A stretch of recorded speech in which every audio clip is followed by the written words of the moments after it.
Hi everyone, my name is Matt Ragland, and in this video I'm going to be showing you my complete goal setting framework. This is a really simple, straightforward, break it down, big goal to daily task type of system that you can use for anything that you want to achieve.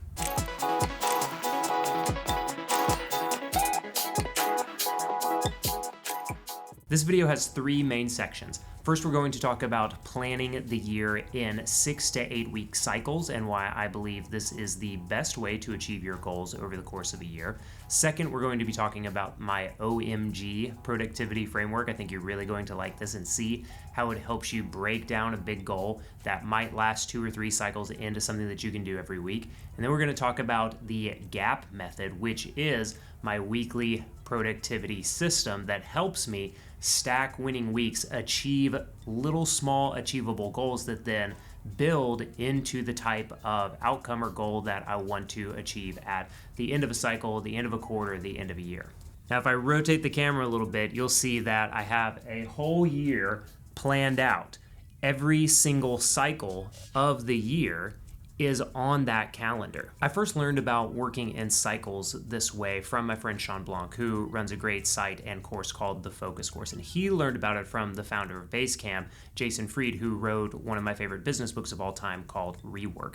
And what it's basically saying is you're treating each section or cycle of the year as something that has a very determined outcome, something that you want to accomplish, something that is reasonable to do within 4 to 6 to 8 weeks. And one of the reasons that I found this so helpful in my own life and work is because even I consider myself a pretty productive, focused person, but thinking about a big goal that I want to accomplish over the course of a year, it feels really difficult to break that down into something that I can do today or something that I can do this week. And what cycle planning helps me do is not just break down bigger goals into smaller cycles, and even this is something we'll talk about in the rest of the videos, even breaking down what is the outcome. That's a little hint. Outcome starts with an O that I want to achieve at the end of this cycle. Now I can start to break down what are the milestones and what are the goals. So I gave you a little hint right there. I don't know if you picked up on it, but we'll talk about that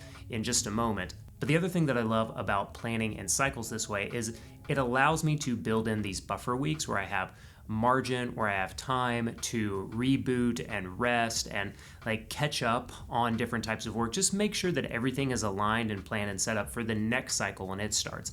I'm recording this video the week between Christmas and New Year's, and this is something that I've done for years, is take a buffer week during this stretch. There's not as much happening. The world kind of takes a buffer week during this stretch between Christmas and New Year.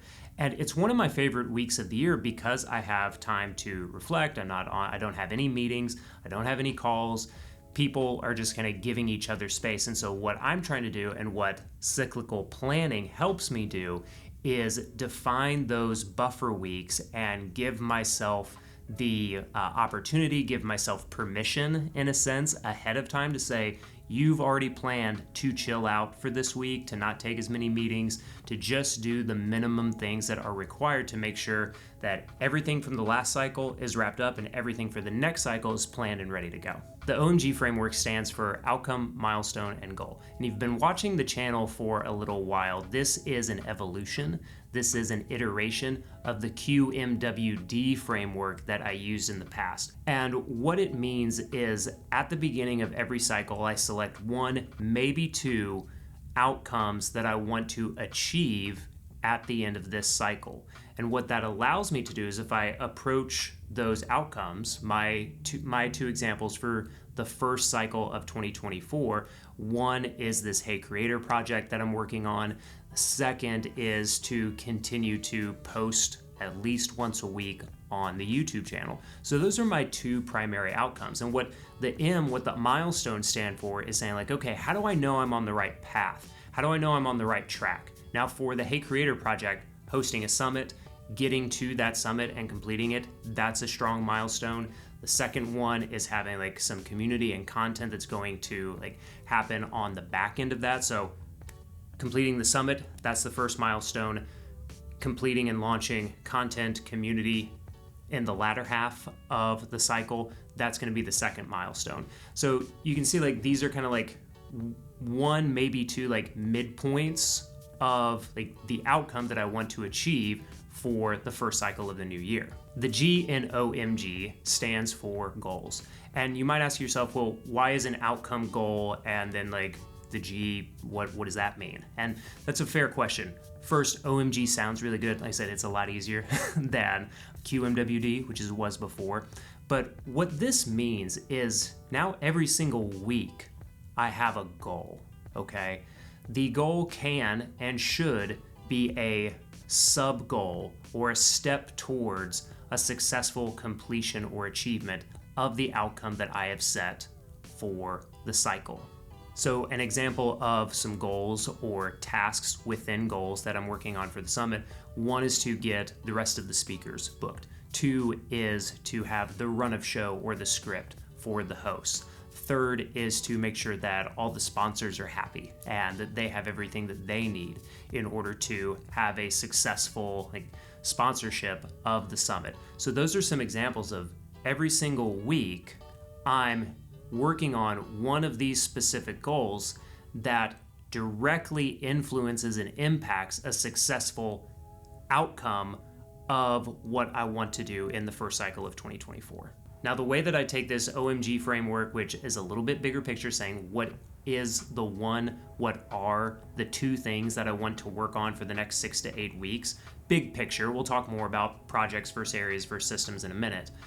But how do I break that down into what I'm doing every single week and every single day to bring me closer to the achievement of that outcome that I set for myself as a success?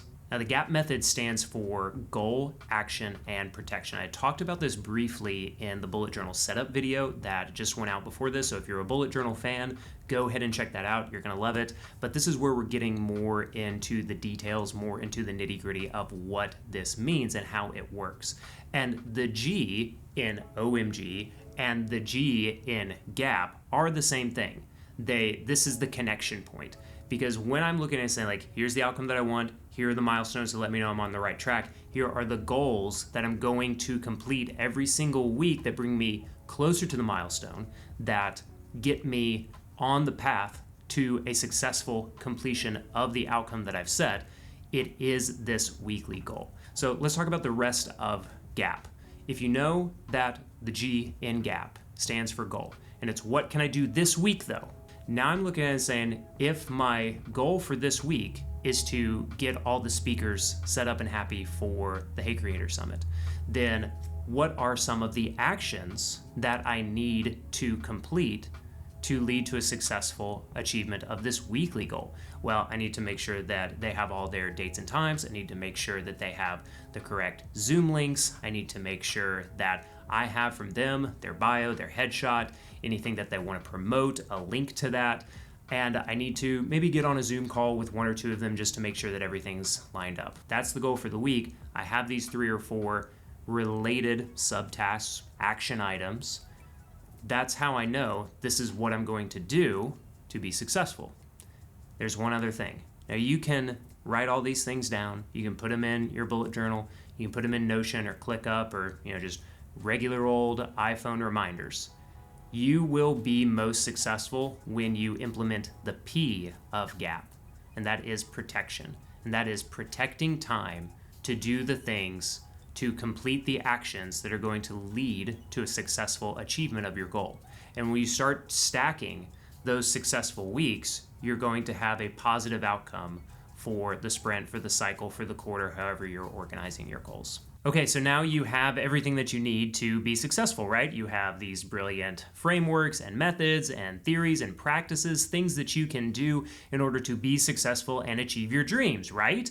Well, yes, but also it's not always that simple and straightforward. And in the last video, I talked a little bit about why productivity is hard. And sometimes the reason that goals fail, well, I think in my experience, there are 3 reasons. 1 is focus, 1 is scope, and 3 is motivation. For me personally, the number 1 reason that my goals fail is because of scope. And when I say scope, I just mean that the thing that I want to do takes more time and attention that I am able to give it right at this moment. In fact, the next video that I'm going to make is about how I decide if I have time to make YouTube videos, and if for the past year, let's say, I haven't had as much time to create YouTube videos. What happens? Well, did I lose focus? Yeah, I guess so. Was I less motivated? There was a stretch in 2021 where I was less motivated, and I'll talk about that next. But for me, the most common cause of goal failure is that it's just way more than I anticipated it being. Now, what you can do and what I'm doing, let's say for the YouTube example specifically, is instead of having what we call in the project biz scope creep, like just you keep adding things in, instead of making videos more complicated and trying to spend a lot of time editing and really make them pop, whatever the heck that means, what I'm doing is making most of these videos, this one's a little bit more, making these pretty short, pretty simple, trying to minimize the editing just so that I can continue to create videos, because I really enjoy creating videos and sharing ideas and lessons learned. But I have to be able to do those videos within the scope of what I'm capable of doing at this time in my life. Another reason that goals fail is because of a lack of motivation. If you're not intrinsically motivated, if you're not internally motivated for success because of a better future, or just sometimes fear can be a motivator. It's not a great long-term motivator. Neither is anger or hate, but they can be useful in the short term. It's not a good long-term burn. One of the other things that I talked about in the Productivity is Hard section of the bullet journal setup video is something that I have really loved about learning in the bullet journal method. This is in the book, which I recommend. Great book. Not just about bullet journaling. It's about life, man.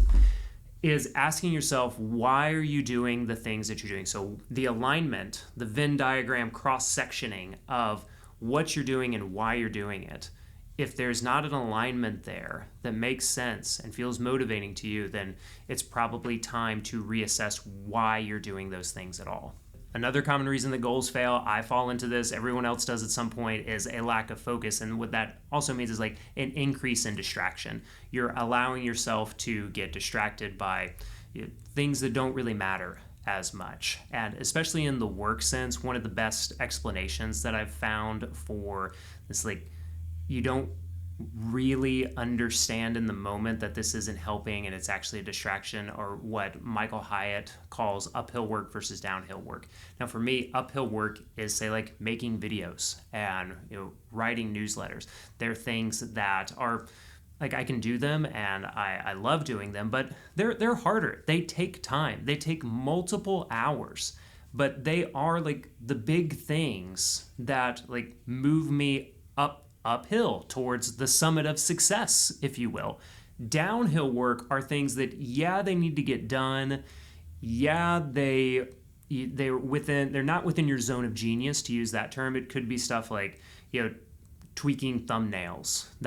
I know that's important. I know that's really important for YouTube, but for me, that's kind of downhill work. Posting on Instagram, Twitter, I should do that. I have done a lot of those things, but those aren't the same as making YouTube videos, as creating courses, as doing the right kind of good fit sales calls, or finding new clients for the business. That's all the uphill work. Okay. The downhill work is just piddling around on stuff hey, let me make sure that the content calendar is dialed in. Should the content calendar be dialed in? Yes, but not at the expense of not doing the uphill work, the big thing that's going to move us up. Going to help us reach bigger goals. My friend Kay calls this the difference between $10,000 work and $1,000 work, or $100 work, or even $10 work. So I have a whole thing about that with Kay. You should check out his work. It's very, very, very good. An important thing that I want you to consider when you're thinking about the goals that you're setting for the year ahead and what you're getting yourself into in terms of the commitments that you're making or the habits that you want to be building is the thing that you're doing. Is it a single time project, or is this an area that you're going to continue to commit to over the course of the year and kind of for whoever knows how long? Now, this is language borrowed from my friend Tiago Forte. He talks about his PARA method, which is projects, areas, research, and archives.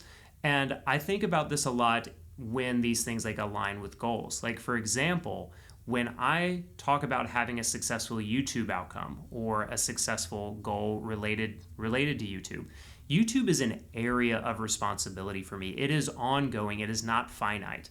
Now, this Paid Creator Summit that I'm talking about, that I mentioned earlier as a big goal that I have for this first cycle, the summit is a project. The summit will be done at the end of January, and the community will launch the community. The community will then be an area of responsibility for me in my work.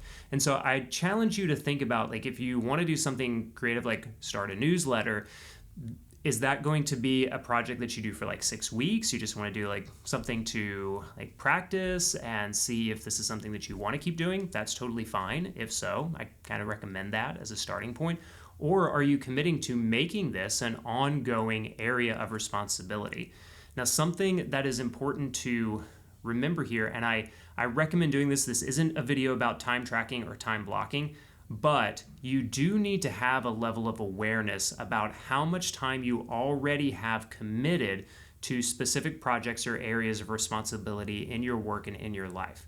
One of the reasons that I didn't do YouTube for the past year, for the most part, is because I looked at my calendar every week, and this is going to be a little bit of a preview on the next video. This is my day outside of sleeping. This is the sleep.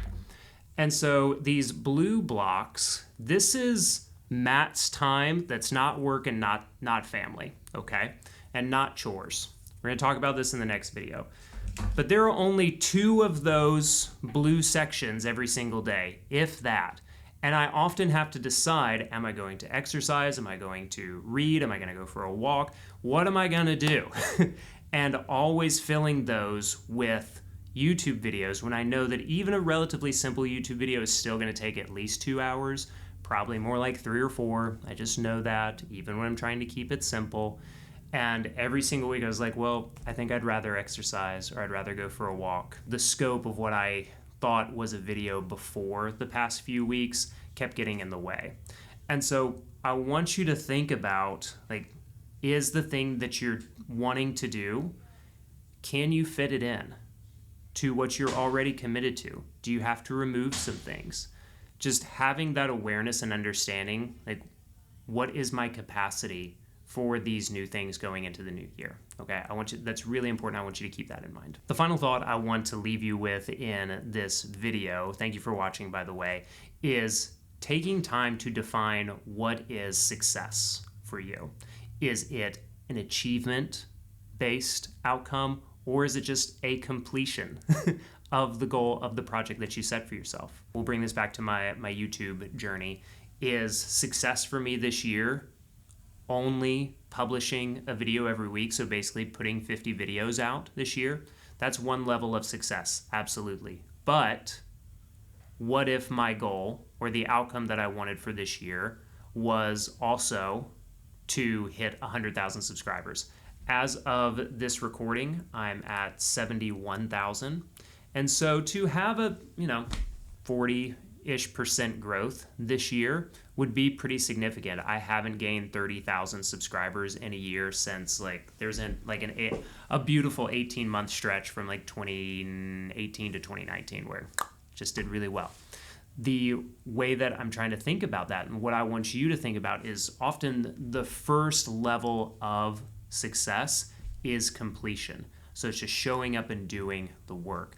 And then you get to start thinking about, now that I've proven to myself that I can do the thing, what does pushing for higher quality or higher growth look like? Can I commit to that? Does it matter to me? It doesn't have to matter to you. Because one of the other things that I've learned is that not all achievement metrics, not all external achievement is controllable. The thing that I can control is publishing a video every week. I can't necessarily control what subscriber growth is like and what the view count is like. I definitely don't control the algorithm. The thing that I'm trying to think about this year, and has been on my mind for the past year, is I've proven to myself that I can show up and do the thing. What does it look like to put in the extra effort or the extra intention to make a series of videos or podcasts or courses that are truly exceptional, knowing that completion is phase 1. Also understanding, this is kind of a paradox, understanding that not all achievement is controllable, but I can control output and I can control quality. So how do I strike the balance between I'm going to do this, but I want it to be as great as it can be without perfectionism as a form of procrastination? That's something that I've been thinking about a lot this year. Probably the simplest way to say that last bit is that not all achievement is controllable, but it can be pursued. And something that I'm focusing on in 2024 as like just a theme, I need a one word for it, but as a theme is the pursuit of high quality, the pursuit of high achievement, even if I don't necessarily hit the 100K mark or whatever it might be. I want to do more than just ship, but I don't want that like perfectionism or that pursuit to keep me from publishing it all. Thanks so much for watching this video. It was a lot of fun to share with you. Let me know any questions that you have about the content or the frameworks or the method or anything that I said. Please let me know in the comments and I will respond to you. I might write a newsletter about it. I might make another video about it. So like I said, this is one of the ways that I always come up with new ideas on what to make for videos, is just by responding to and seeing what you're talking about in the comments and online. So thanks so much for watching. Let me know what you think, and I will see you in the next video. Bye.